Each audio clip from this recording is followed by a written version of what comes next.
Purl two together is a 1-stitch decrease usually worked on the wrong side of the work. It looks just like the normal purl stitch, except that you slide your needle through the first 2 stitches and purl them together.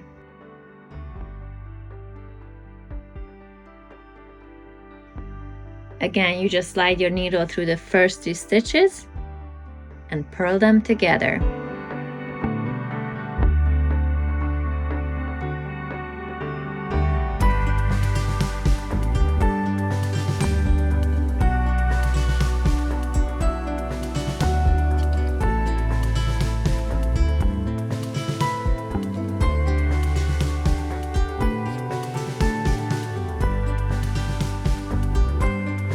If you enjoyed this video, please like and subscribe.